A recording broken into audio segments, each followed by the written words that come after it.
Hello friends, this is Benny Hills back for another Vintage Cube Draft. I just want to start with a pretty sweet screenshot from another Vintage Cube Draft a while ago. Um, to win on turn 6 you have to deal like 4 damage per turn. You can also just deal 37.5 damage per turn and hit them down to minus 205. So yeah, Guy's Cradle, creator of Behemoth Hell cards. Yeah, hopefully we can do something this sweet in this draft as well. So we'll hop right in. In my last draft that I did, I had a pretty cool Bant control deck, or really not a Bant control deck. It was mostly mono green, but then splashing for a pretty significant amount of blue and white cards to Fairy, Ancestral Recall, Sphinx's Rev, Uro. It was pretty sweet. I really like Teferi a lot in green decks where they can accelerate it out quickly and make use of all the card draw and don't really have great removal. So there's one game where I beat Channel Blightsteel by finding a Teferi to tuck it. So I also have two questions about what people want, and we'll sort of build these into the draft. But first of all, a lot of other people don't really like. I will like what I've been doing is talking about all the cards that I know I'm not going to take, or not all, but like some of the highlights. And so I could either do that or just talk about the one that I will take and sort of like maybe one other card, and then just edit out all that downtime in the middle. So would y'all rather have 30 seconds of just analysis of other cards or a shorter video? Like I'm sure some people feel differently, but yeah, I'm interested to see how people feel about that. For this pack, there's a lot of sweet blue cards. I think we're not going to take one here just because, like, we don't like that doesn't really send a good signal. There's honestly a chance that the two people to our left immediately take the other two blue cards. So I don't really love that. I don't think blue will be very open from that, which makes me lean towards either Recurring Nightmare or Thalia. I think Thalia is probably the best white card in like the mono white decks, and there's no other mono white cards in this pack. So that's pretty nice. It sends a good signal, and I do think mono white is very open if it or very good if it's open, which it often is. There's also Recurring Nightmare, which is very strong, but I think I'm gonna go with Thalia as there's another solid black card, and maybe we could wheel the Scrubland or something and move into black white. But we'll start here. Okay, so in general, I like mono white decks to be, or I like white aggressive decks to be mono white. So I'm not a huge fan of splashing. I mean, there's Hallowed Fountain and Plateau, and those are both reasonable cards to splash, reasonable colors to splash rather. Um, there's also, I mean, there's two white cards. I don't think that the person to our right took a white card, but I just think that the white cards here aren't really the sort of cards that we are looking for. Um, if we take one of the blue cards, we would go with Hallowed Fountain here for what it's worth, I think. But I we could also take Batterskull. Batterskull is the sort of card that it doesn't really send a good. It doesn't signal like we'll still be passing two white cards. But in the event that we get Stoneforge, which we're definitely hoping to do, Batterskull can be a really nice addition to the deck. And I don't really think we're missing out on too much here. Um, I mean, we could just like switch gears sort of and pick up a Tinker or something. But I think Birds of Paradise is also quite good. I think we're gonna go with the Batterskull and hope to get there with a Stoneforge. Well, asking shall receive. This is annoying because I would love Ancient Tomb. I think this card is phenomenal in this deck, especially if we end up monocolored. And Porcelain Legionnaire is also an elite 2-drop. Very, very strong. So I'm sad to be passing these two cards, and like I would take Ancient Tomb in particular over most good white cards, but Stoneforge is one of the best cards in these decks. Like we will use equipment better than any other deck, so we can really prioritize like sort of Fire and Ice in particular, GT, Skull Clamp, and we already have the Batterskull. So we'll take this and be sad to be missing out on this Ancient Tomb, and I guess maybe try and wheel this Porcelain Legionnaire. I'd be a little surprised if that came back because it's also good in mono red or any other aggressive deck, but yeah, we'll be pretty happy about this. All right, here there's a couple good white cards. There's Armageddon, which is just a great, great card, and then also Rishadan Port, which I do love a lot. Port might be more important for the deck, or like I think I like taking the Geddon here. Like this is just a really I get. Oh well, actually never mind. I think we are going to take the Port. This might wheel. There's a chance it will, and I think we're probably going to end up with tons of white cards and tons of playables, and so the drop off from a basic Plains to a Port is bigger than the drop off from Armageddon to whatever else our 24th card would be. So we'll take this Port and hope the Geddon wheels, but it's not the end of the world if it doesn't. Okay, this pack is pretty weak for us. A Johnny Vengeance, if we end up in red white, is fine, but it's not great. Definitely, you're not interested in Angel of Serenity. Um, I guess we'll take the Mentor again. Like, it's not that white is cut. Like, white is open, but there's just not really any of white cards that we're super interested in here. There's a chance Mentor can be good in general. Like, this wants you to play non-creatures, and Thalia wants you to play creatures, and Thalia is better, so there's a good chance we won't end up with this card, but there's some builds where this card can be good, and even if you only make one or two tokens, um, that's still solid. Like, we're not like a sort of storm or control deck where like we'll just play this and then make 10 tokens and that's our whole plan. But even if you get a few tokens, it's fine. But we'll start with it in the board optimistically. Ooh, okay, yeah. I mean, our colors are open here. I like these cards both a lot. I think I like Hero of Bladehold a bit more. There's a lot of good 3 drops and good 4 drops in white, but there's more good 3 drops, and so I think we're more likely to have a glut of threes, and also just in general, we want to lean towards creatures because of Thalia. Um, this card is also particularly good with Lightning Greaves. So if we can just play that and immediately give a haste and hit for at least 7, plus probably more because of Battle Cry, that's great. So we're going to. I mean, Greaves is already a good card in this deck, especially when you have Stoneforge, but now Lightning Greaves will become a very, very high pickup for us, having gotten this hero. This is close. I do like Parallax Wave in this deck. Like, it's just great at removing blockers no matter what they are. And then sometimes you have your own stuff to abuse with it, like Flicker Wisp or Blade Splicer. But I think we're going to go with the Splicer. Again, we want to have as many creatures as we can. Splicer is great because it makes 2 bodies, and in a deck where you're probably, like, equipment is probably going to be a relatively big part of our deck. And so just a creature that makes 2 bodies for cheap, they can each carry equipment, is pretty nice. That just like is very good against control decks where like often they'll be priced in using 2 removal spells because they can't take hits from a thing with a sword on it. That's late Green Sun Zenith and late Uro and late Ancient Grudge. So green looks pretty open, but I think I'm pretty happy about where we are. There's a Godless Shrine, but at this point, like, I mean, black is maybe open, but we're gonna be mono white. I think like white is so open. Had 2 white cards in pretty much every pack. Um, these like Revelock is fine. It's a little expensive. I don't really like my curve to go up to 5 in these sorts of decks. So I think we're probably just gonna take the factory. Again, Fate's Fetters is a okay removal spell, but it's much better in control where the life gain is relevant and you have a higher curve, so 4 mana isn't too bad. And Factory is pretty great. If we get Mutavault, it has upside. Otherwise, just being a cheap mana, it can pressure Planeswalkers. Again, carry equipment. Pretty nice. Okay, we'll take the Scrubland. I don't really plan on splashing black, especially now that we have 2 good colorless lands that we really want to play. But, like, we could. I mean, we could get Lingering Souls, we could get Dark Confidant, Tidehollow Sculler. So, we'll take this and hope not to play it, but if we get a little bit more fixing or some strong stuff, we could. Okay, I think a white splash or a black splash is more likely than a red splash, slightly. Um, and I actually do sort of like land tax. It's definitely not a card we're going to main deck, but on the draw, it's pretty good. Like, it just gets you so many lands out of your deck and helps you to draw gas, and they can sort of time walk themselves to play around it, but then you can steal the play from them, which is definitely worth a card. So we'll take a land tax. Oh, wow. Okay. First of all, a lot of green cards that are all pretty good.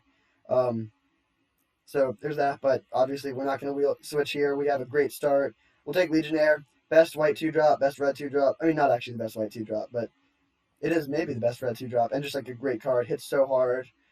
First strike is nice and white. We don't have any wonder. Oh, nice. Armageddon is a great, great wheel, especially since, I mean, it is a non-creature spell with Thalia, but we only have one other spell like that, which is Batterskull, so not even really a spell. Hopefully it's a 2-mana activation. We'll take Geddon, be pretty happy about that. Take this for the board. There's maybe a chance if we played against another aggressive deck and we get like Nykthos or something, we might want to side into a bigger deck, but I mean, we're not going to play either of these cards, whatever. When in doubt, take the blue card. Oh, Parallax Wave came back. That's pretty cool. There's a chance we won't even play it. Like, I do think it's good, but we already have 8 cards or 7 other cards that we like cannot cut. So we'll see. Interesting. I do want to give a quick shout. We're not going to take it, but I want to give a quick shout out to Gaia's Cradle in this deck. I think Mono White uses Gaia's Cradle very well because you have a lot of creatures, including a lot of cheap creatures, and you often have a lot of colorless mana sinks like Batterskull, other equipment. So I do think this card we would absolutely play if we got it. We're not going to get it, but would be good. We're definitely taking the Mox. Like, it's not on color, but that doesn't matter. Like, again, I just said that we use colorless mana well, and Mox is just free colorless mana. We have a lot of 2-drops that are really powerful on turn 1, so we'll take this and be very happy about it. Swords to Plowshares is great, and there's honestly a chance at wheels. Like, we literally only have one card that's not white, so this is one of the cards that's best in non-base white decks. Like, it's great in a base blue-white control deck. Actually phenomenal there. So a little bit unlikely that we wheel this, especially because this isn't the strongest pack ever. I guess it's okay, but I think Lightning Reeves is the card we're really hoping to wheel. Um, Talked about it before, but great with Stoneforge, great with Hero. But yeah, we're definitely taking Mox. Ooh, I love Library of Alexandria in this deck. Um, this card is a little bit polarizing. LSV used to think it was one of the best cards in the whole cube, and now he's sort of not as high on it. I agree that it's not great in like blue control decks that already have a lot of card draw and are slow. So if we were a Consecrated Sphinx deck, we would not want Library. But in this sort of deck, it's amazing. First of all, we are going to have good mana, so the downside of not producing white is going to be pretty low. Secondly, we have a low curve, so we can definitely just play Library and use that every turn while still advancing our board pretty quickly. So really, really happy to get this card. This might end up being the best card in our deck. There's a Phyrexian Revoker, which I would love to play.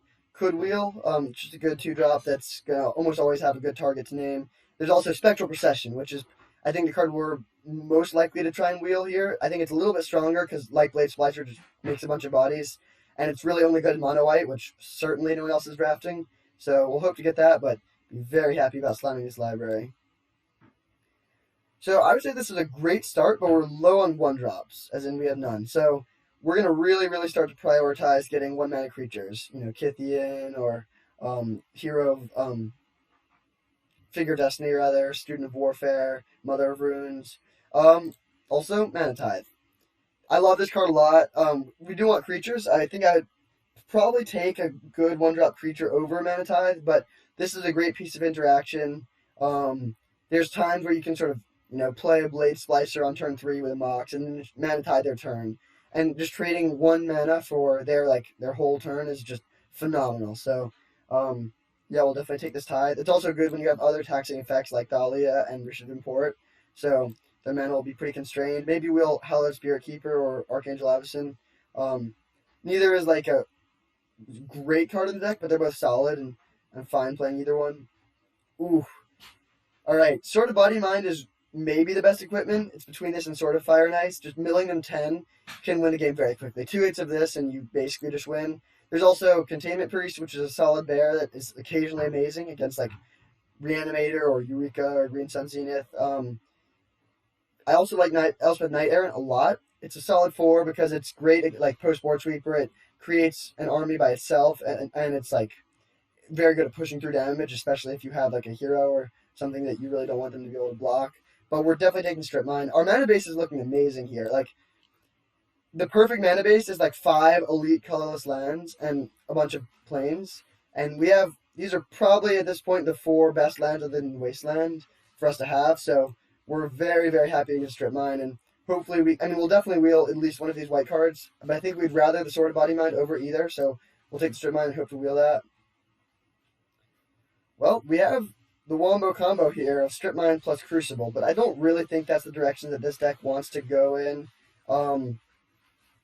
It's just like that's a 3-mana artifact that doesn't do anything. We're not trying to play a control game where we're outgrinding them with Strip Mines. We're trying to kill them. There's a Flooded Strand in case we do end up with a splash, but I don't think that's that likely. I love both of these Planeswalkers a lot in control decks, but I don't think they're really what we want here. They don't have a really immediate impact, and yeah, they're just not really where we are. And Wall of Omens is just, again, like a great control card. There's a good blue-white control pack, but not always great. I think we're going to take the Kitchen Finks. I don't really want to be playing this in the main deck because against a lot of matchups, it's not that impressive, but it's great against aggressive decks, and it's great against like decks that are really relying on board sweepers to control us, so I think we'll take that. Funnily enough, I do actually think sometimes you can just play Yorion, 60-card Yorion, mono white. I've done that once in Vintage Cube and got 2-1. It's better in Legacy Cube when you don't like it. That decreases your chance of drawing Mox, and our our power level is a lot less flat than it is in some other formats. Um, Here we have a Sword of War and Peace, which is not the best sword, but it's decent. There's also Oblivion Ring, which is solid removal. Um, I think probably I kind of want to take the Fairgrounds Warden. Our creature count is actually a little bit low now. And this is like a good removal spell that this is close between the sword and the Fairgrounds Warden. I think I'm going to take the Fairgrounds Warden because I would not really love to be playing this sword. Actually, no, sorry. We're going to take the sword. I think we'll wield the Fairgrounds Warden, and we don't need to pick up like Fairgrounds Warden and Oblivion Ring, really. Um, so we'll take the sword. It's not the best, but it's not bad, especially if you can get it done quickly, and the damage can be very relevant. And we're sort of hoping to wield the blue-green sword, so if we can have blue-green and red-white, that's nice. I think it's good to have. Ideally, you can get 4 protections to get with Stoneforge, and pretty much guarantee that whatever you get will be good. From this pack, we would definitely like Tithe Taker, and there's a chance we'll even get an 8th pick. Actually, or 15th pick. I think there's actually a very good chance we will, but we're definitely taking Figure. Don't have any 1-drops. It's a little bit weak with all of our colorless lands, but I think it's still strong. Oh, this is brutal. So, Sword of Feast and Famine is definitely good. It complements the sword very well, giving us 2 new colors, and I think I would take this over most cards, but I can't take it over a good 1-drop.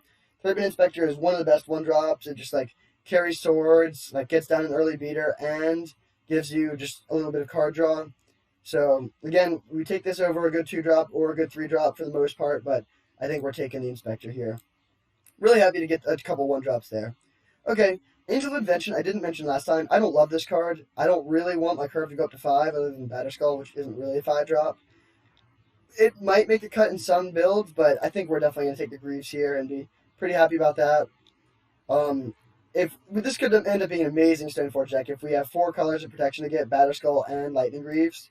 So yeah, pretty happy about that. Okay, so we need to decide between these 2 cards, and that's very close. This is bad with Thalia, but I think it's a bit better overall. Just 3 flyers is just great against some decks, like especially it's great against like Vendilion Clique or ground blockers. It's also very good if you get any Anthem effects, which I think we would want to play one of. So I think we'll take this, even though Revoker would be a really nice pickup. Okay. This is close. I do like this card.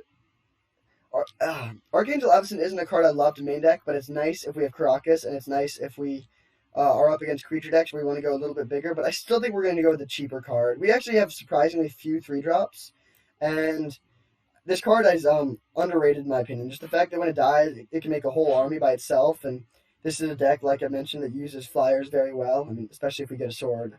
I guess we did not get the Sword of Body Mind, which is annoying. And we lost. Yeah, we've definitely passed up on a couple swords. We'll take the Containment Priest. It's great if we can pick up like a late Fairgrounds Warden because they don't get their thing back even if they kill it. And it's just amazing sometimes. It might not make the main deck, but we'll see. I don't think we really want Field when we already have 4 colorless lands, so we'll take Gideon Jura for the board. It's good if we play against other white decks. Great to wield this for sure. We don't have any removal yet. We missed out on Swords to Plowshares, and so this is great. It's a creature for Thalia. Okay, did not get the Tithe Taker, but that's fine. This card is it's good in some matchups. Okay, it'll be we'd bring this in against Mono Red probably.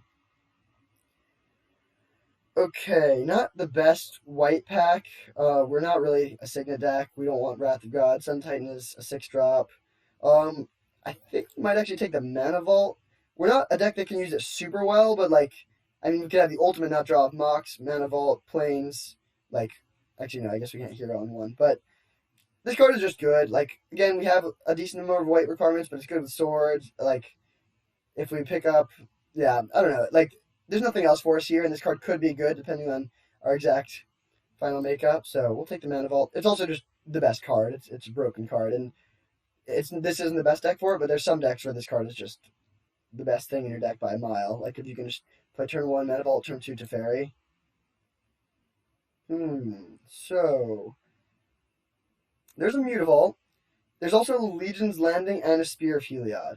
Also Relic for the board. I would definitely like to play this card, but I think the card we want most from this pack might actually be Legion's Landing, just as another 1-drop.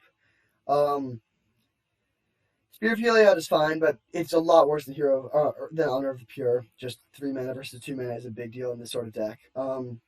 So I think we're going to take the Mutavault. Like I said, I think 5 colorless lens is solid. Again, it's not great with spectral procession, and having gotten this, I sort of regret not taking the Phyrexian Revoker, but I think we're going to take the Mutavault here and wheel the Legion's Landing. I cannot imagine this card being taken, and we already have, I think all of these cards we would be very upset to cut, except for maybe Parallax Wave.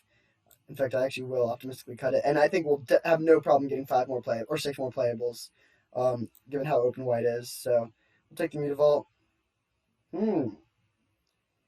Workshop is actually interesting here. I don't think we're not gonna take it, but we do have Sword, Lightning Grease, Porcelain Legionnaire, Batterskull, Hangerback we could potentially bring in. I think we're gonna take Unexpectedly Absent. We can probably wheel Linvala. This card is not great in most decks that aren't super aggressive white, and this one I don't really want to main deck it, but there's some matchups where it's amazing. It shuts down Griselbrand and like some of the Reanimator enablers like Una's Prowler. Um, and it shuts down a lot, like basically green decks, like Raphelos is not too impressive against Linvala. But we'll take the very flexible removal spell and try and wheel the Linvala. Put this as a 2-drop where it belongs. Okay, very happy to get a 1-drop here. We might play Winds of, or no, we would not main deck this, but this would be a decent sideboard card if it comes back around, but we'll definitely take the good 1-drop. A lot worse than Mother of Runes, but still good. Ooh, okay. Super, super happy to get this. Selfless Spirit we would probably play and maybe Enlightened Tutor, but really, really happy about the sword. It's especially now that we know we're not getting Body and Mind, this is definitely the best sword for us. It does overlap slightly with War and Peace, but it's way better. So we might cut the Sword of War and Peace for this. Yeah, I mean protection from white is less important than protection from blue and red, and the ability is just much stronger. Oh, why are these all in the same pack? Lyra's not that impressive. I don't think we would take that here. Um, I love Karakas. We're not the best Karakas deck. We have Thalia, but not much else. But it's a great defensive card, and it's a great land that doesn't conflict with our spectral procession. Smuggler's Copter is just so good though, and so is GT. So I really am divided here. I think we're actually going to take the Copter here. I do love GTA, and I'm really sad not to get it, especially with Stoneforge, but we already have 3 good equipment, and Copter is really good for just filtering through your deck and attacking in the air, and it's just a really powerful card. Um, yeah, yeah, that's rough there altogether, though. I would love to take any of those cards, but I would also love to take a Mother of Runes. White is certainly very open. This is the best white 1-drop. Just a really, really powerful card.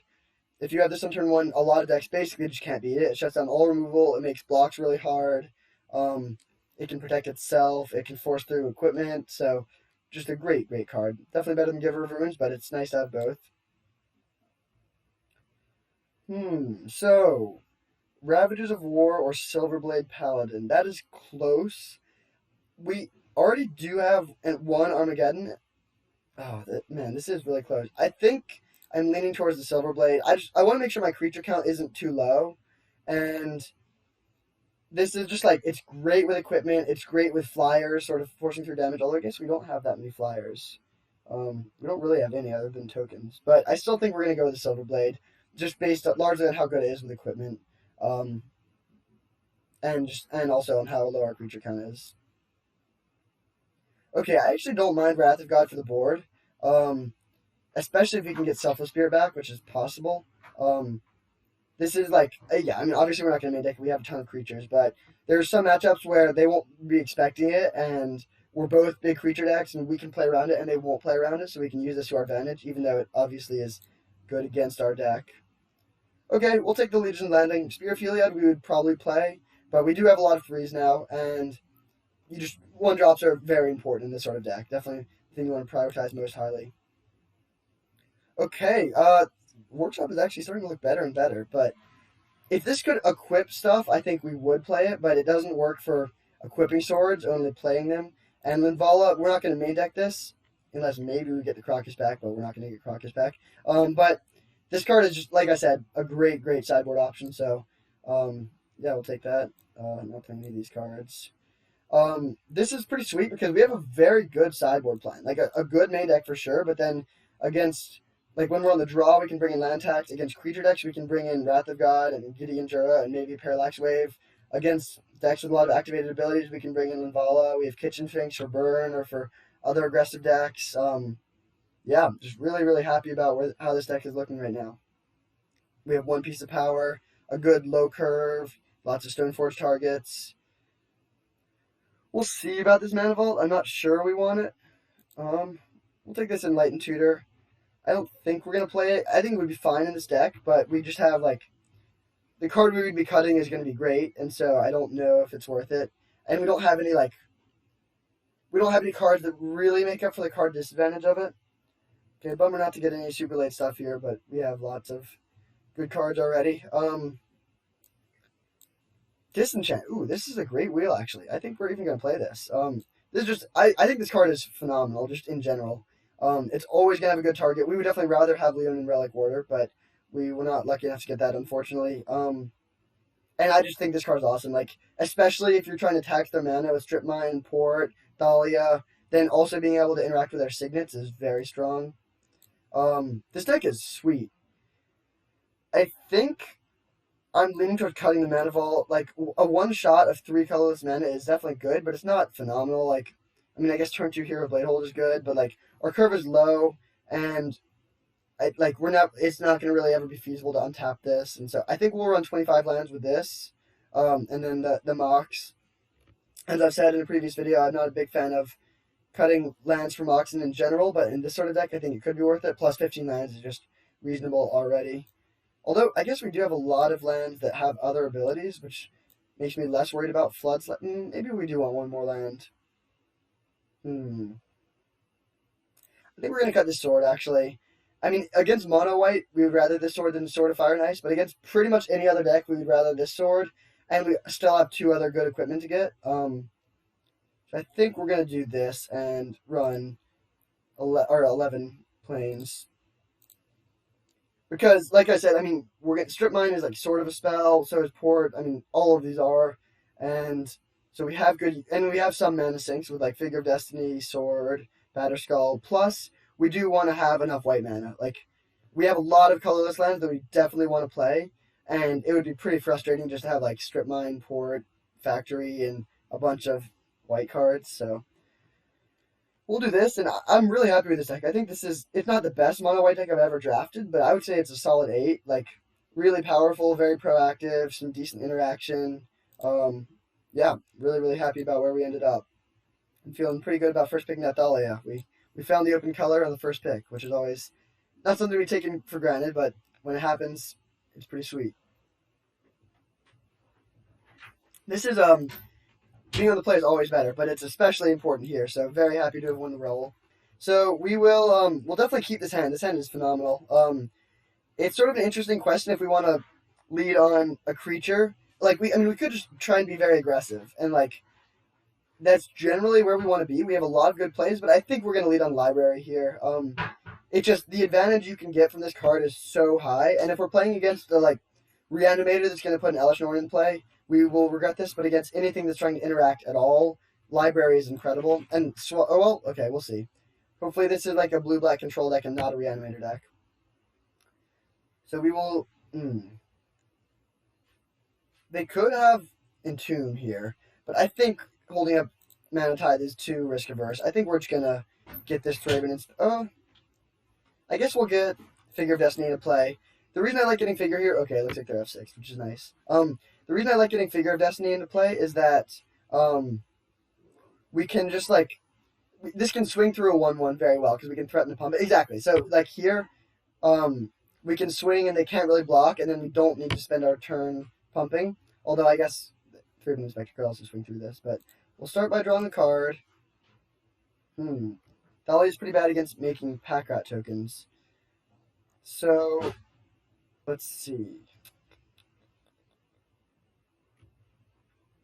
I mean, obviously we're playing planes. We could just unexpectedly absent this, but we're not really advancing our board if we do that. I think what we're going to do is just play Thraben Inspector and then hold up Mana Tithe or Figure of Destiny activation, and probably use Figure of Destiny. And then if they make a rat, we can just unexpectedly absent one of them and hopefully try and outpace these rats. This card is pretty good against us. We don't have any sweepers or great answers to it, and unexpectedly absent will only delay the problem. So we'll do this. Hopefully they don't make a rat. We would love for them to play like a Liliana or something we can tide and then untap and unexpectedly absent. We're not going to pump here because we want to hold up Mana Tithe. Against Pack Rat, if I'd known they would go turn 2 Pack Rat, I think I probably wouldn't have gone on Library though, because this card can sort of just beat our small creatures. We'll level this up. And now, hopefully, they make a rat and go for blocks, and we can blow them out with Unexpectedly Absent. Ooh, that's interesting. Well, we're definitely going to start with drawing a card. I think we do just want to strip mine them here. But first, we're going to attack. Yeah, we don't want them to know about this. It could influence their blocking decisions if they know we have a strip mine. So, yeah, we'll really, really hope they try and eat the Raven Inspector.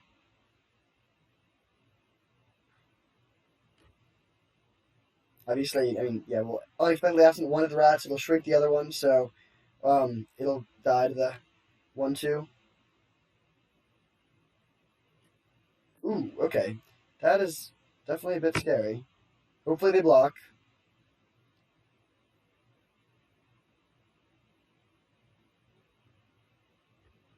So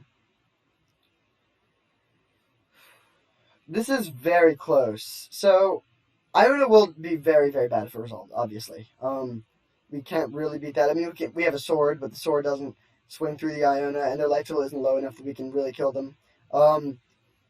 We have a couple ways. I mean, we could unexpectedly absent a rat, like the rat that's not blocking, and eat the one that is blocking. But that would lose to a lot of things. The other option is we could strip mine plus Thalia, which would prevent them from casting a reanimation spell that costs 3 if they have a land. I guess the question is just how much we are going to worry, like how much we want to beat the rats versus how much we want to have outs to beat Iona.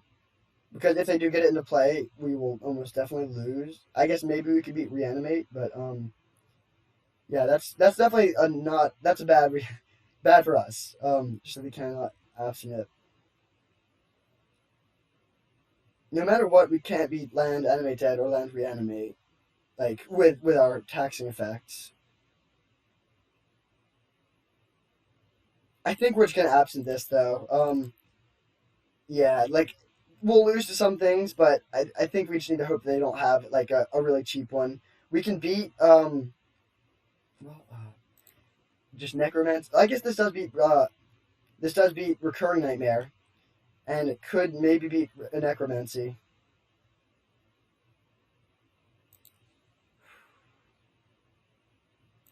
This is very close. Can we beat the rats, though, is the question, if we just let this trade happen. I don't think we can, and so we want to beat the thing that we know they have.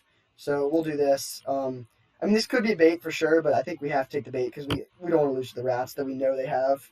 So we'll do this and then strip mine them.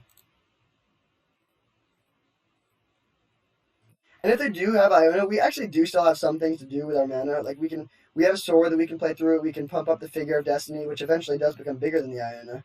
And so we'll see. Like if they have Animate Dead here, we'll probably lose. But we can beat Reanimate maybe, and we can obviously beat Recurring Nightmare. Okay, great. That's awesome. Replaying Pack Rat is exactly what we wanted to see.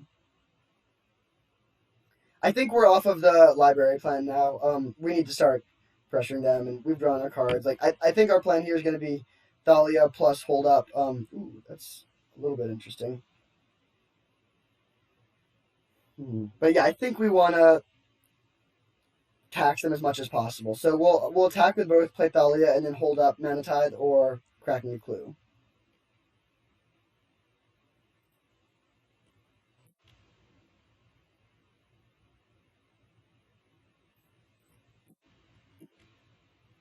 And then next turn we can play Legion's Landing and flip it, which will be pretty nice. Dark Ritual. Do we want to Mana Tithe this? I kind of think we do. Yeah, I think we do. We don't want them to get, like, if they get ahead of us with the rats, that's pretty scary. And so I think we're gonna do this, and then I guess just play Thalia plus Legion's Landing next turn. It's not great, but we're also getting to the point where like Iona is less bad the more of a board presence we have. So I think we're just gonna do this.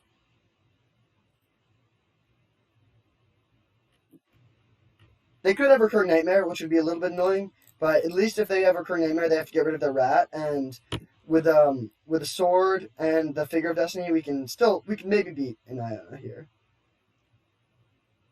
Okay, we can definitely beat a Vampire Nighthawk.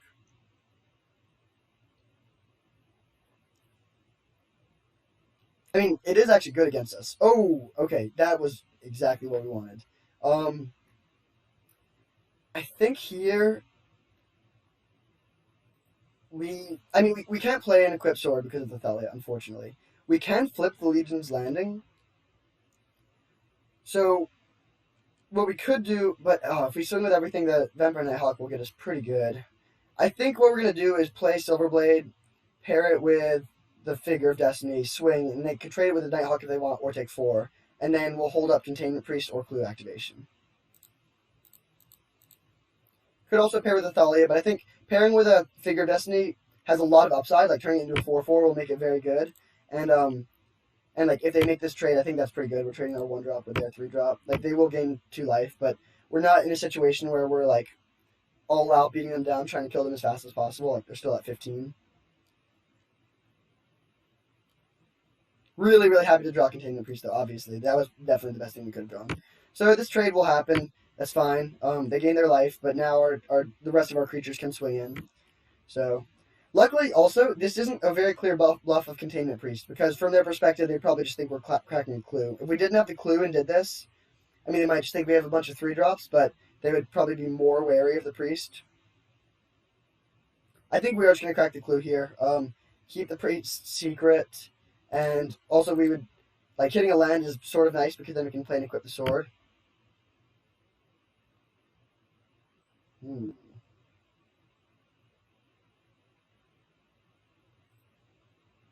So this is close.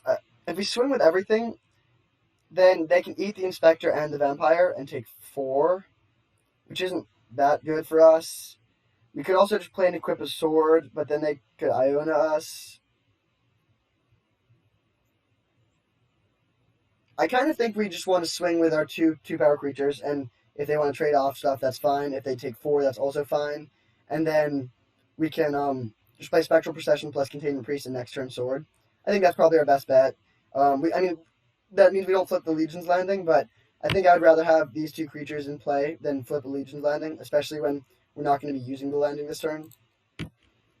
If they really care about the Thalia, they could double block it with 2 rats, and that would kill it, but that's definitely that's fine.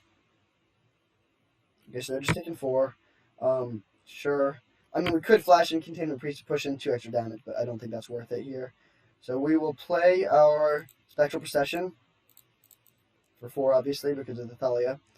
And then hold up Containment Priest. And now, like, our hand is on the battlefield. Like, it does prevent future draws. We're not going to Soul Bond. Oh, I guess we could have done this pre-combat to get in the extra 2 damage, but I think I like, yeah, maybe we should have done that, actually. We're not going to pair with any of these tokens now, though. I think. Oh, well, actually, maybe we should. Hmm. So I would love to get Double Strike Sword of Fire and Ice hit in. That would be just really strong. So actually, yeah, slight misplay here. I think we are going to actually pair this with one of the tokens. So we should have done this pre-combat and got in for 2 extra damage. That could be relevant. So we'll see. But yeah, I definitely should have done that differently.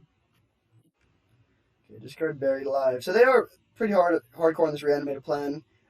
We're feeling very lucky that they haven't hit more or any reanimation targets or spells rather. They do have one very good target. So we're just gonna flash this in here. We lose the element of surprise, but I think we just want to have as big of a ward as possible, and we want to use the sword this turn, so our mana will be tied up. Okay, I do think we're just gonna play land every turn. Like, there's not that much value in holding it, and like when we might be flipping Legion's Landing and drawing cards, like it just could be important to have the mana. So we'll pair this up here, and let's see. If we attack with everything and they make a rat, they eat the Thalia, trade with a Silver Blade, eat one of these things. We flip our Legion's Landing, get in for 6, 7, 8, 9, 10, 11, 12. Nah, I think we want to keep the Thalia in play when they're missing land drops, so we will attack with just our flyers.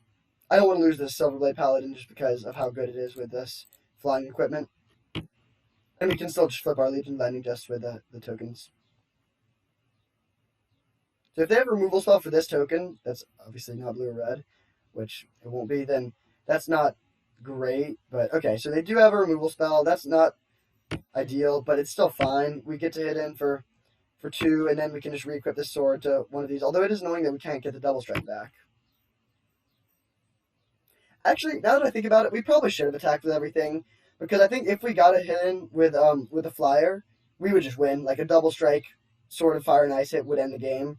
So if they didn't have a removal spell, they wouldn't be able to make a rat, which would make a lot of these attacks better. Maybe keeping a Containment Priest back, but at least sending the other ones. But yeah, I will say white is a good deck, but I'm not as good at playing aggressive decks as control decks. I think there will be slightly more misplays in this match than there would be if I was playing something that I'm more used to. Ooh, they're playing white. That's interesting. Maybe for Lingering Souls or Unburial Rites.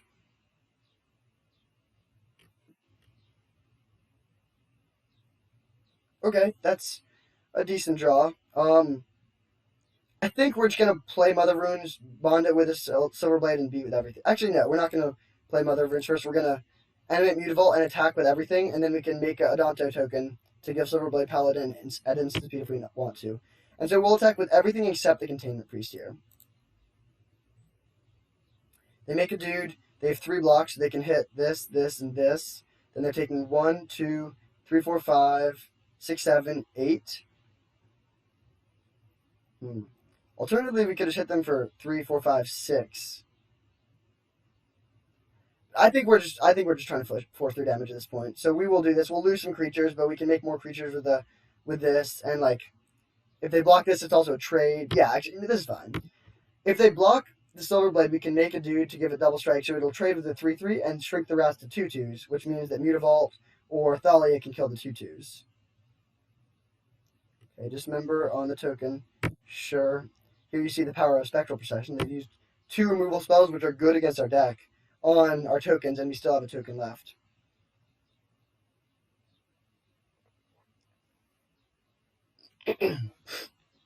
Sure, so they can eat these, take 2, 4. I think we are going to make a token here. Getting the 2 extra damage in is relevant, and so sad we missed it earlier, but we'll take it now. So that hits for 8, 9.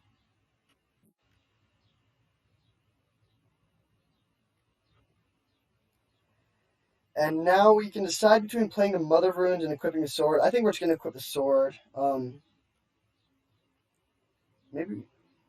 I mean, there's a chance we should have sent the Containment Priest because obviously they are at 2 now. But I think we're going to equip the sword because we do want to have something left over in case they have like some sort of sweeper effect like a Languish. We do have this Mutavault, but like if they have like Languish into Fatal Push on the Mutavault, all of a sudden we're in very bad position, and keeping the Mother of Runes gives us another lethal attacker with a sword if they do that. And if they don't sweep the board, I think we definitely just win.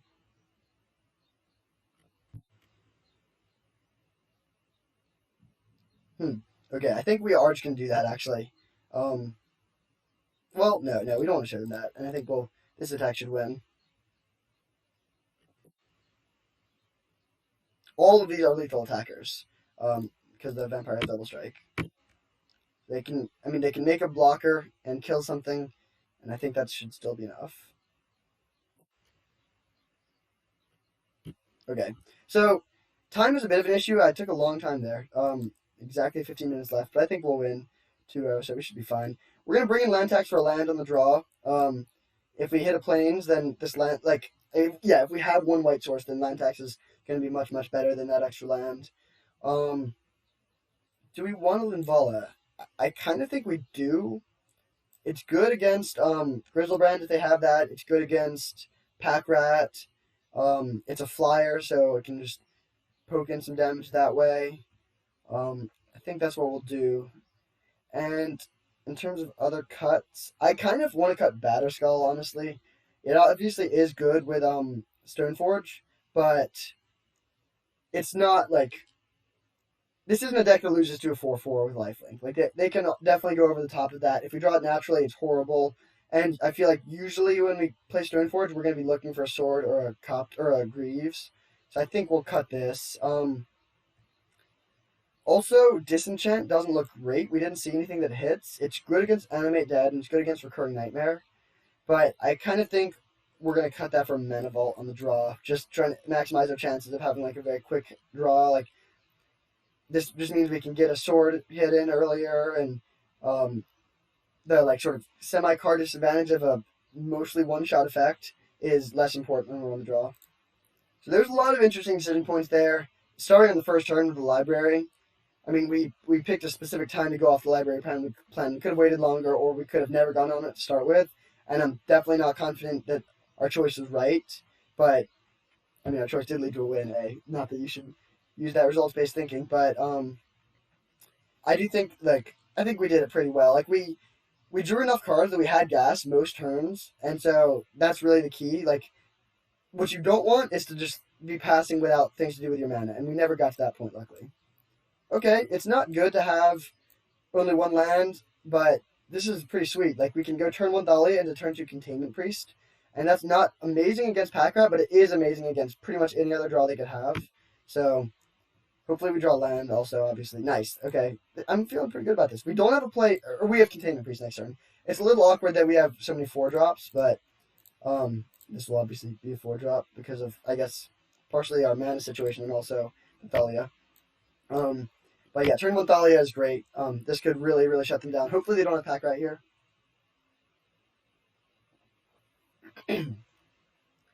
Okay, I mean, Putridum is fine. That will not block well.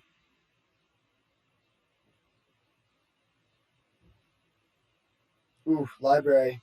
A bit too late, though. In some situations, I actually like missing a land drop to get your library back online if it's like 2 removal heavy grindy decks, and it can just really win, but like this is not that situation for sure, so we'll play it, and it's much worse than the Planeswalker because it means we don't have Spectral Procession next turn.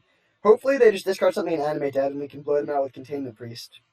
If that happens, we'll be in an amazing position. We will play the Priest even if they... Like, it's always nice to sort of have the gotcha moment, but we are going to want to tap out next turn for sure. I think it's an interesting choice between Hero and Linvala next turn. Linvala does shut down the Imp, but I kind of think we just want to play Hero and hit them as hard as possible. Just close the game before they can draw out from our lock pieces. And again, like, I mean, if they have a fatty, they can just discard it in response, so, yeah. They do have a decent amount of removal, so we should not just assume this Containment Priest will be fine. But, again, it's nice that it'll cost extra from Thalia. Our opponent is a little bit unhappy with how good our draw is.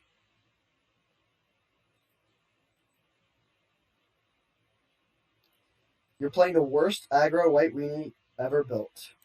And you still have the same 3 cards in all starting hands. Well, sorry, opponent. I really don't think this is the worst aggro white weenie deck ever built. In fact, I think it's... I'd potentially be willing to wager that it's better than any white weenie deck you've ever built. I don't know that for sure, but I think this is a really, really good deck, so... Sorry that you're sad that your sweet Reanimator deck is getting crushed, but that's how it goes sometimes.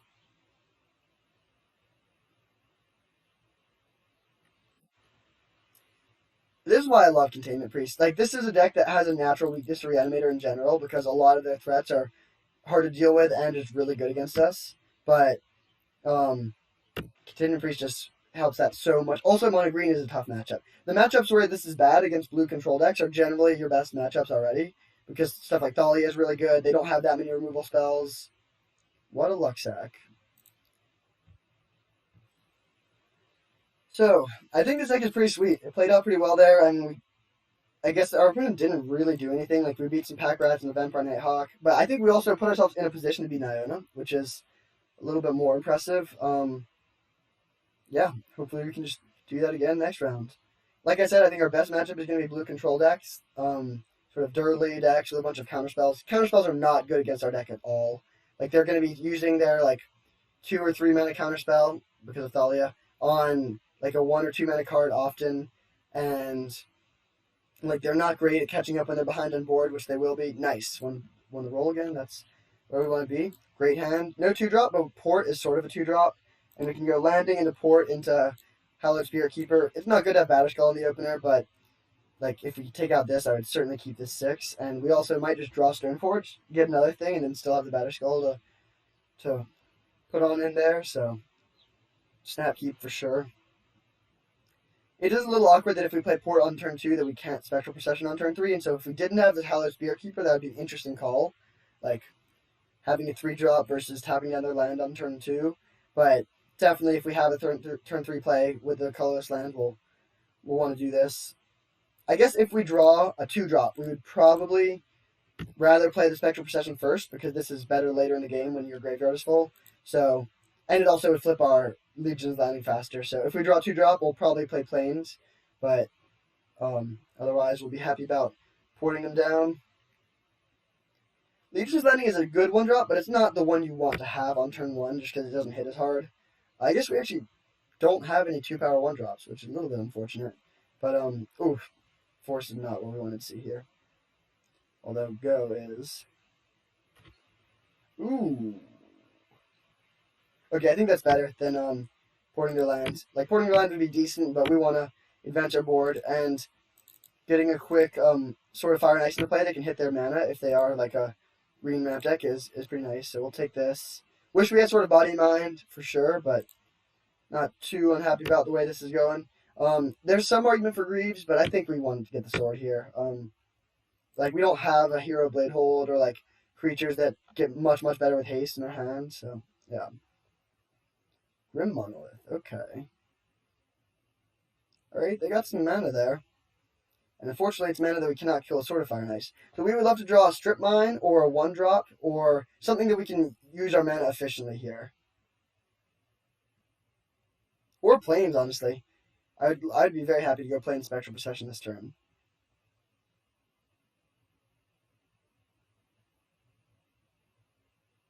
Okay, I think we are going to do that. I mean, we could. There's a lot of options for sure.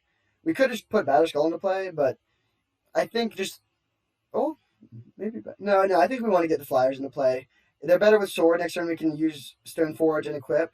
And the Flyers will almost definitely get in, and this will also flip our Legion's Landing, which is nice. So I think we are going to do this, even though there's a lot of other lines that would also be reasonable. I think these Flyers are going to be a huge part of our game plan this game against potentially mono green.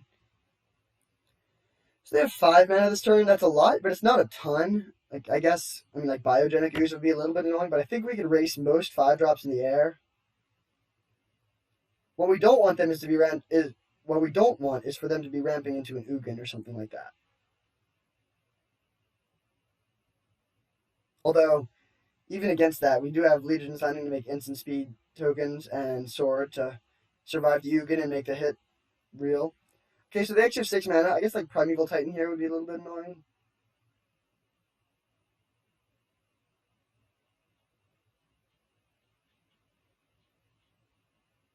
It is a little bit nice that they have to pay life, though. Okay, Dryad is not too scary here. They only have 3 cards. If they have an extra land, sure. I mean, if they're playing a bunch of other colors, I guess this fixes them. But like this looks like a mono green mana base. Like Ancient Tomb isn't great, and other combinations. Okay, Garruk is not a problem at all. We can definitely kill that. We'll see if they make. We would definitely rather them make a beast because if they untap, then they might have something scary. Okay, yeah, that's fine. We're winning the air here, so we'll put the sword into play and just swing all out of them and shoot the 2 damage there. I think we're like 90% to win this game at least. We're also flipping the Legion's Landing, which is nice. We can't use the mana this turn because we definitely do want to get the sword down. But although we could even draw something, but that'll be nice for next turn. We have a somewhat mana intensive hand. We have a sword, and we can also just make dudes. Yeah, Dunewalker, you are in trouble. Hate to say it.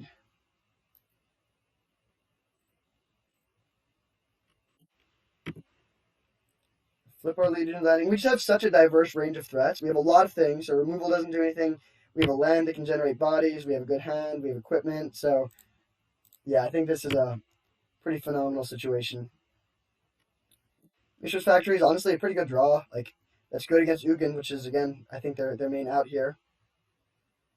So they could play Ugin, but I mean yeah, that would be good. But I still think even against that we have a decent chance. And anything else we almost definitely win. Okay, they're out of cards. Yeah, they're. I think they're gonna be heading to game 2 pretty quickly here.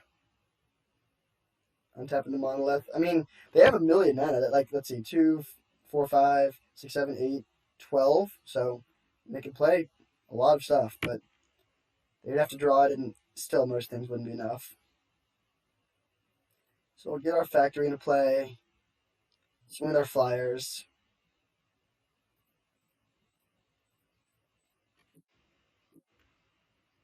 And I think our plan is just going to be. I don't think porting a land does anything, so we're just going to hold up, making a token with this land, and also using Stoneforge to put Batterskull into play. That should definitely be enough. No need to add more creatures. Like they have ground blockers, and we definitely win if they don't do something drastic here.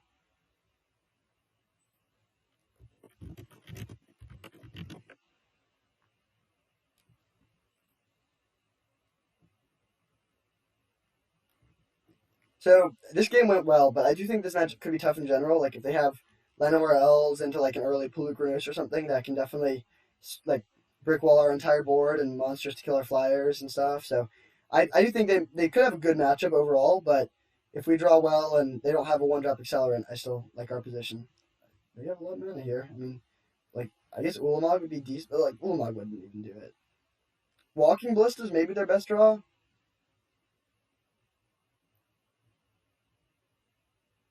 Finale of Devastation. Wow. Okay. That could just kill us. That will kill us if they have a Crater Hoof. Oh my gosh. Well, we got really punished for not porting a land. Maybe we should have just done that. I really didn't think it would matter, but I guess Finale is the one card that does punish us there. Okay, that is fine. We can beat that.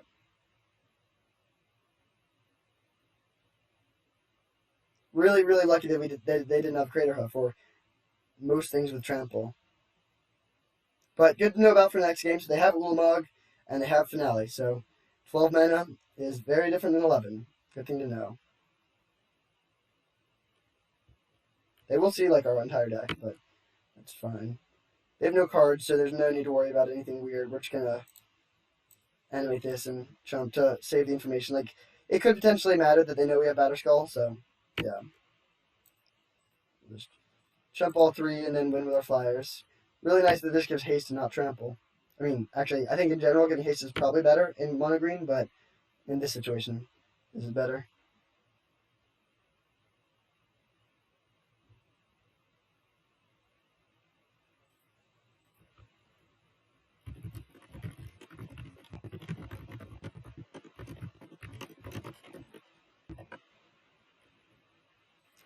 All right, 3-0 so far. Strong start for sure. We'll bring in land tax again.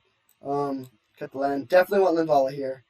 We actually didn't see a ton of mana creatures, but they're playing green. They will have them. Wrath of God is actually a little bit interesting, especially on the draw, but they have a lot of artifact mana. If they didn't have the artifact mana, I think we might want to bring that in. But because they do, I'm not sure it's great. And then, let's see, what do we want to cut? Disenchant looks decent. Containment Priest definitely looks good. We don't want to cut like our cheap creatures. We do want to have flexible removal. They don't have removal, so Hero looks good. I guess we could cut the Batterskull.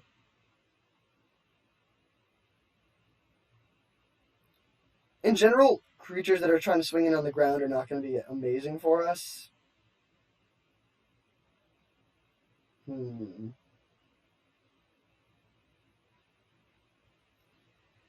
This is close. Armageddon is awkward against their artifact mana and their mana creatures, and we're on the draw. So actually, I think we'll cut this. On the draw or on the play, we might want to bring it back in. But like, if they have like Llanowar Elves and Birds of Paradise and Worn Power Stone, and we play Armageddon, we'll feel pretty stupid. So as I mentioned, this game will be all about our flyers. It's annoying that we don't have like Flicker Wisp type cards. That's definitely an amazing card in this matchup. Um, but so we're gonna definitely be looking for Linvala and um, Spectral Procession and Smuggler's Copter. Smuggler's Copter is great here. Although they won't have removal for our creatures, but they could have removal for artifacts. Okay. I think we can't keep this. Like, Mox and Strip Mine are both great cards, but having no white sources could just be disastrous. Ooh.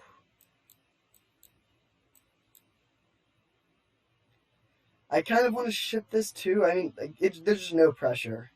I guess what are we hoping to mold to? Like 2 lands and 3 spells? That's probably better than this, but oh, it's close. It's very close. There's also a chance Disenchant is just bad if they don't have the artifacts. I think we should go to 5. Okay, library not looking too good on the mold of 5, but this hand overall is amazing. We have 1 drop, 2 drop, 3 drop, 4 drop. So we'll bottom the library, and we definitely are not bottoming either of these. So it's between the sword and the Linvala. They're both pretty expensive, and we don't have any flyers to force through the sword. So I think we're gonna keep the Linvala. I think that's what we're gonna do. Like, we can put that back in our deck to search for with Stoneforge if we draw it. If we had like more cheap flyers to get in with sword, I think we would want that. But Linvala is like a flyer, like which is really important and could potentially just have a game-winning effect.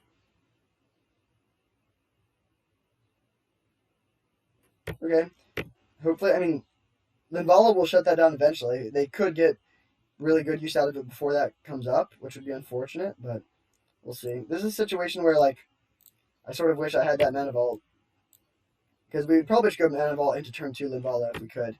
Um, we don't really need a lot more mana sources, but I think Mox would still probably be the best draw, just because I really don't want to pay 2 life in this Porcelain Legionnaire next turn. And I guess playing Linvala on turn 3 is good too, but mostly the 2 life.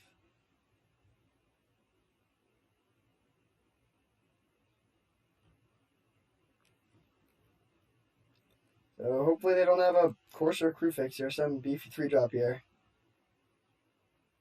Okay, Signet's fine. It doesn't get shut down by Linvala, but they only have 2 cards now.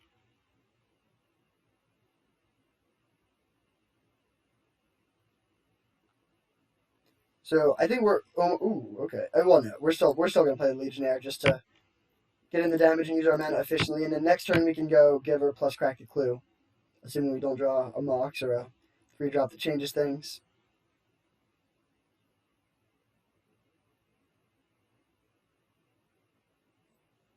And also Cracking the Clue will help us hit our 4th land drop, or at least mana source for the Linvala on turn 4.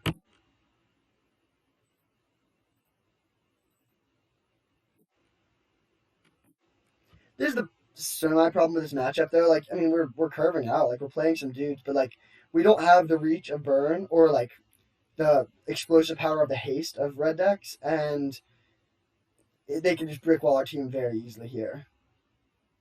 Like a Whisperwood Elemental would just really destroy what we have going on.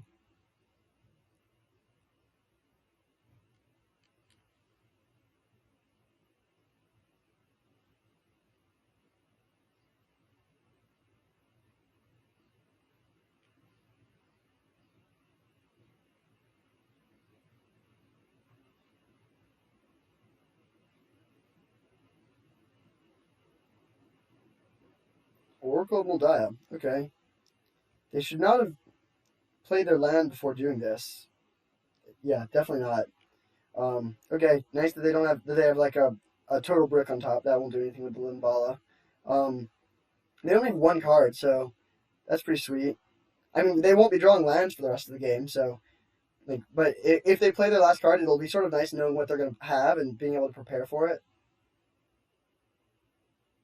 Although, not that we really have a ton of options here, so we will attack for 3, and ooh, okay, I think that's better than playing or Cracking a Clue.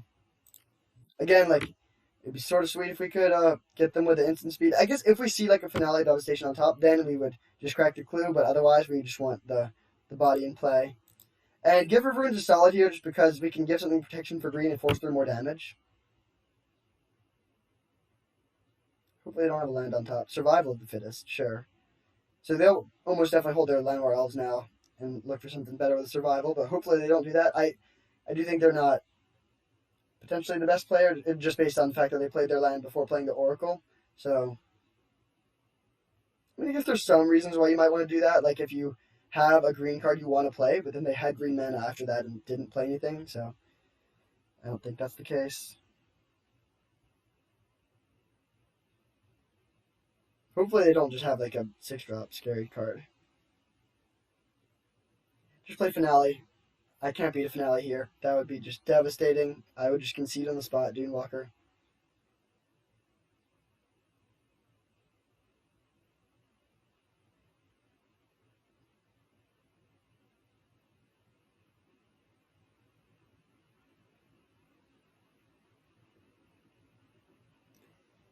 Dryad. Okay, that is not going to do too much. I mean, I guess they can now play 3 lands off the top, so they really won't draw more lands with this combo, but I think that's fine. So we are just gonna run this Containment Priest into play, and then actually, what does that accomplish? Not much against this board, honestly. Yeah, never mind. I actually think we are just gonna crack this, and then on our turn we're gonna give this protection from white to hit for 3, and like, yeah, we just really want to hit a land for Linvala so that we can start attacking in the air. Okay, nice. If we head into the land, like, land tax could be good, but I think, like, we don't want to give them draw steps. We just want to end this game as fast as possible. Giver of Runes is much better against monocolored decks, obviously, and also against decks that don't really have instant speed interaction. Or, like, this is a matchup where, like, Giver of Runes is basically Mother of Runes, because they're not going to have removal spell for the Giver. The main use is forcing through damage, so that's pretty nice. So now we shut down some of their mana. They draw Survival, which is a dead draw. Questing Beast is also not too scary. So we hit them for 6 next turn, and then 6 the turn after. And since we know they're drawing Questing Beast, I actually think that they can't do anything. Oh wait, no, they can discard the Questing Beast to find something with the what's it called? The enchantment they're about to play. Survival of the Fittest. So maybe they have something that gets them out of this, but we're definitely in a good position. And it's, given that we shot down 2 mana, they can't get up to like a Hornet Queen or something. So they have 2, 3, 4, 5, up to, I guess up to 8 potentially. If they just go land, Craterhoof, that'd be annoying, but I don't think that'll happen. So yep, we'll give this protection from green again.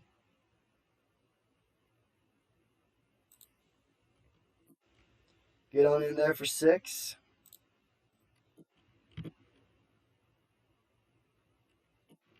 And then I think we're just going to play Copter and pass.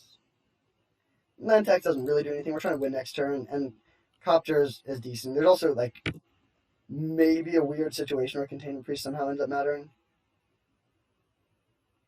Okay, nice that they didn't have any lands there. So they can search for something with a Questing Beast, but I can't really think of what they could find with so little mana.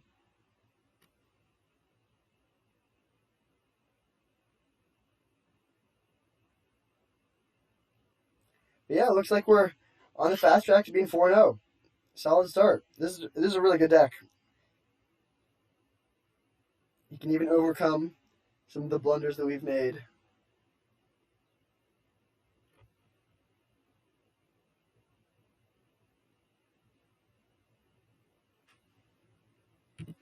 Alright, let's see what they get here. I'm trying to think of any card in the cube that would do it. They can't play Thragtusk, and they would have to lose life for it, and we're hitting for 9. I mean, I guess if they have like a Stonecoil Serpent, they could block one thing, but we would still have 3 things that they would only have 1 card that could block.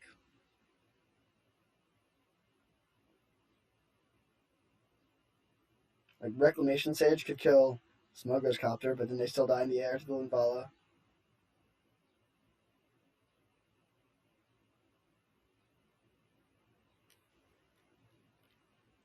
Pretty sweet also that we're going to be 2-0 and 4-0 against decks that I generally don't think of as the easiest matchups.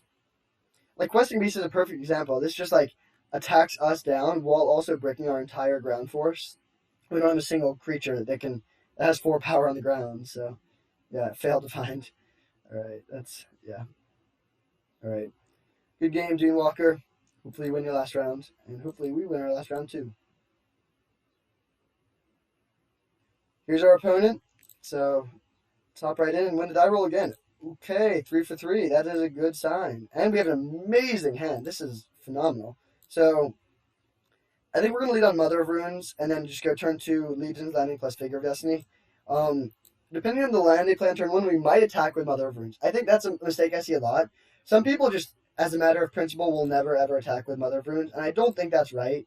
There's definitely, like, if they just go Forest Go, it's so, I mean, I guess they could dismember the Mother of Runes then, but, like, the worst case scenario is a 1-for-1 trade. And okay, against Dark Source, I take this back. We're going to be holding this Mother of Runes up. So, getting a Stoneforge down early is nice, but I think we want to flip our Legion's Landing next turn. So I think we're just going to go 1-drop, and then, flip this next turn. And that does open up the Mother of Runes, but that's like for a good cause. Like getting 1 damage is a benefit that can matter, but it's not like game changing, whereas flipping Legion's Landing on turn 3 can be game changing. Baleful Strix would be annoying here.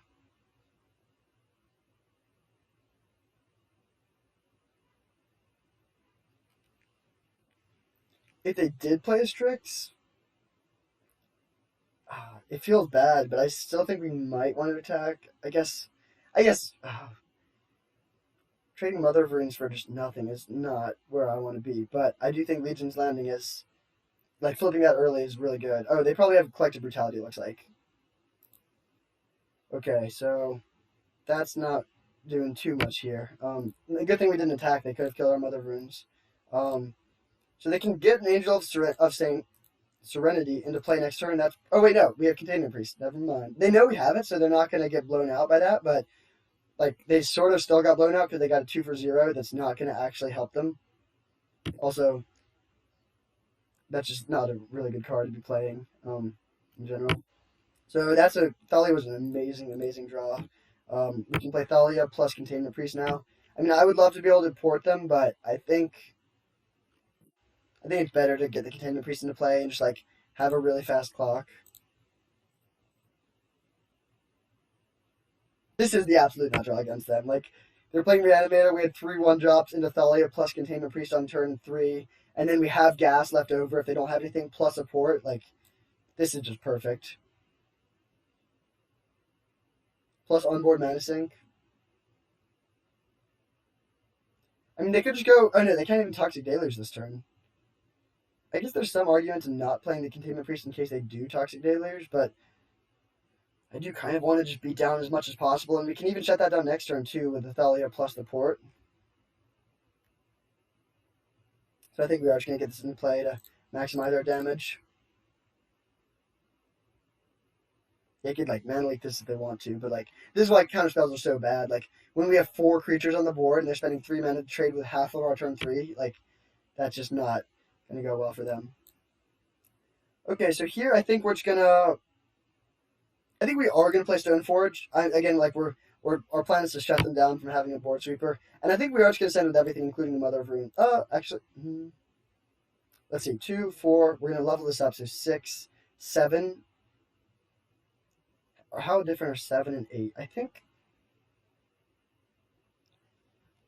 next turn we can go sword plus equip. So if we hit for 7 this turn, then the sword will add an additional 4 damage. So it's 7 plus 11. So it actually is very relevant. So I think we are going to swing with them on. And again, like if they kill the Mother of Runes, that's fine. We still have so many other stuff. Like what we're worried about is a board sweeper, not like spot removal. Spot removal is not going to do it against our million creatures. Again, like I can imagine a lot of people not attacking with this Mother of Runes there, and like, oh my gosh, okay, misplay. I definitely meant to level up that Figure of Destiny, so sorry about that. Hopefully that doesn't come back to bite us. I don't think it will. Again, like they can't Toxic Deluge this turn, and I think we can likely present lethal this next turn. So that's, let's see, 1, 2, 3, 4, 5, 6, 7, 8, 9, 10, 11, 12. Yeah, so we do have lethal. That also helps. Yeah.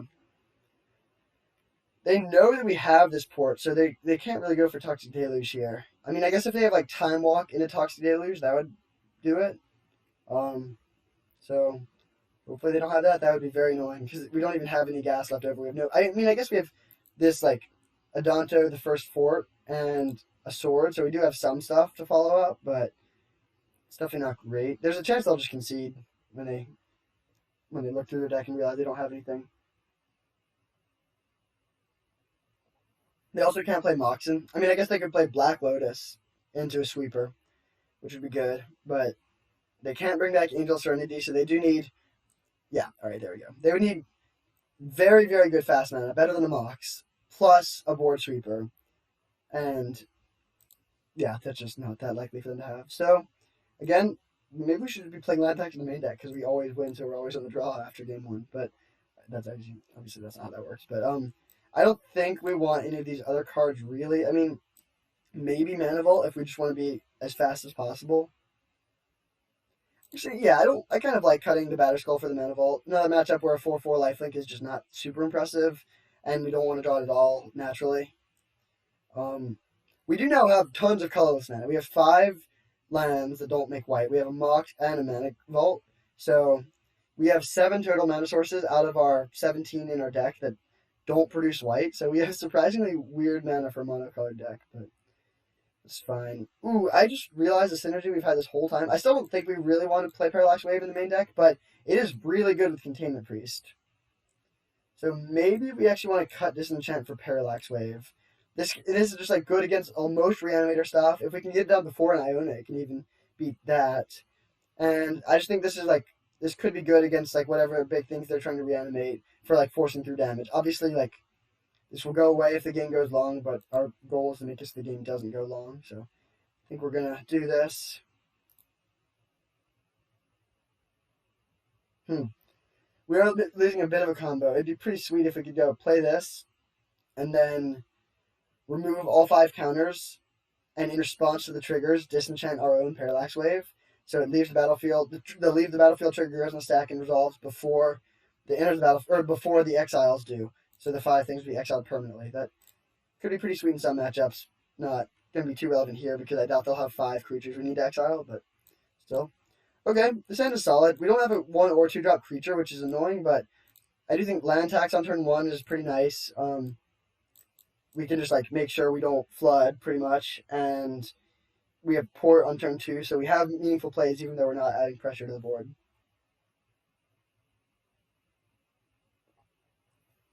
I'm not thrilled about having Sword of Fire and Ice in the opener here, just because like it's pretty expensive, and that's really something you want to. And we don't have like cheap creatures to put it on, but 2 solid 3 drops is good, and yeah. Ooh, I think that's just better than land tax. Yeah, we'll do that. And then next turn we can go library plus land tax. But like land tax is basically like a library that only draws lands, whereas library can draw anything. Collective Brutality is not gonna. Well, okay, so that actually is. I mean, Grave Titan is good. It's definitely better than Angel of Serenity because of, like, even if we get rid of it, it has a lasting effect, and in just the 2/2s that it makes, and it's a very quick clock. So hopefully we can draw a Containment Priest here, or if not that, like a Unexpectedly Absent or just some sort of removal spell. Okay, Mother of Runes is not good, but it's okay. All right, we'll just play the Mom. I don't think playing land tax does too much here. Like we have all our lands. Like just getting something down on the board seems more important.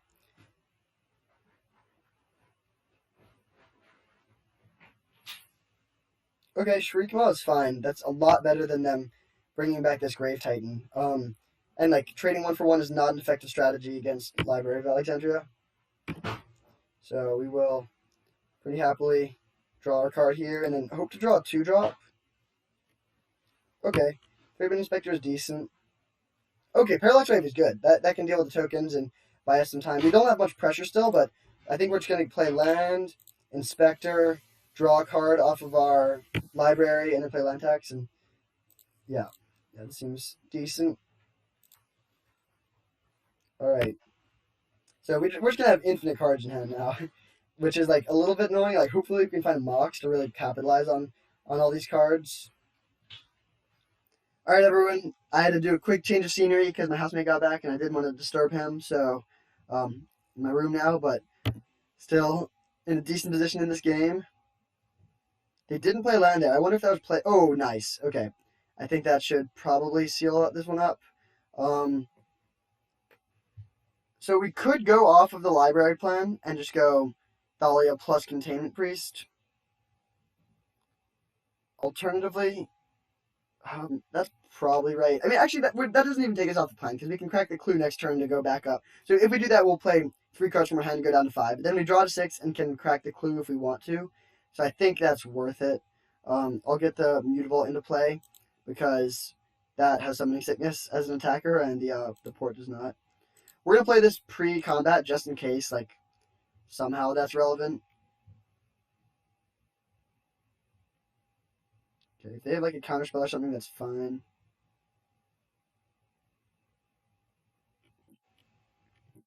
Alright, so we'll beat for 1. This can swing through a shark token or something like that. I guess they could have like a weirdo Deceiver X Arc that would block it, but ice. Okay, we will definitely just be casting with Containment Priest in response. We lose the surprise factor now, but we want this to be in play for sure. And then, yeah, next turn we can decide. I'm sort of leaning against going back in the library plan at this point. We just have like a lot of things to do with our mana already, but we'll see. Lotus Bloom is not a problem.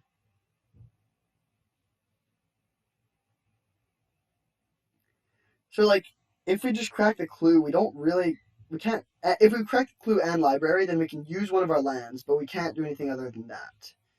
So, is that worth it? Unfortunately, we can't play an equipped sword because of the Thalia.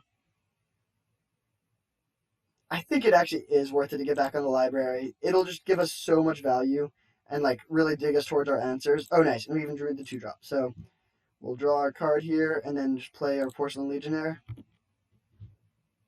And like here, I mean, they could have a board sweeper, but the beauty of libraries, even though that would be killing 4 creatures, we just have a full hand still, and library's still going. So it would be a tempo advantage because it would take us a while to rebuild this much pressure, but it still wouldn't be too bad. And I mean, I guess yeah, if they have board sweeper into reanimate Grave Titan because their Containment Priest would obviously be gone, then that would be bad. But hopefully they don't do that. All right, there's a Una's Prowler. That's not too scary because they already have something to reanimate.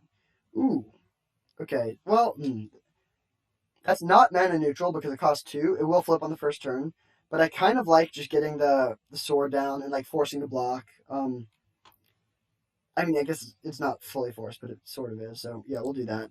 And I think we're just gonna put it on the Thraben Inspector, the creature that can't swing into this. Actually, no, we'll put it on the. It's close. Either way, we're definitely casting this. So the Thalia and the Porcelain Legionnaire can already swing in with no problem. Thraben Inspector trades with it, so I think we are going to put on the Priest. This does put, like, now our best creature is also the one with the sword on it, but I want to be able to attack with everything, and I don't want to discard a card to the Una's Prowler to protect this if they block it. So we'll do this, and they'll most likely just chump the Containment Priest. And maybe discard something scary. Yeah. So they do this, they take 6, fall to 10. I would have loved to get the Legion's Landing into play to like just have that as a recovery option if they do have a board sweeper, but I feel pretty good about this. Angel of Serenity. I mean, they just can't reanimate anything with this this Containment Priest.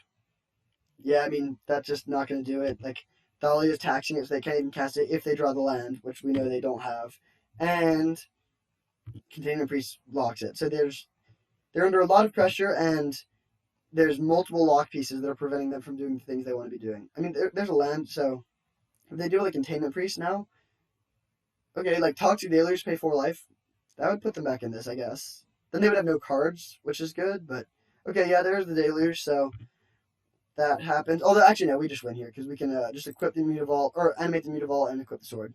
So, pretty sweet draft. That's a solid 6-0. Definitely cannot complain with those results. This deck was just sick. Mono White was so open. We got a lot of the cards, including starting with the two most important cards, Thalia and Stoneforge. And yeah, just drew pretty well and got the trophy. Pretty sick. All right, thanks everyone for joining. That was just a really, really solid deck. One of the better mono white decks I've ever drafted. Perfect 6-0. Yeah, that's how you get it done.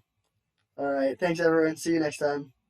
One other thing I do want to note that I mentioned in my last video is again, totally free, no pressure at all. But I would love it if anyone was willing to like toss me a couple cents on Venmo. It's Benjamin-Hill-4, or follow my Magic Instagram account, Benny_Hills MTG, Hills with a Z. Lots of sweet stuff. I might post a picture from this league or stuff like the picture at the beginning of the video. So, yeah. But again, no pressure for either of those. Thanks for joining. I'm just happy to have you supporting it. And yeah, I had a lot of fun. Hopefully you did too.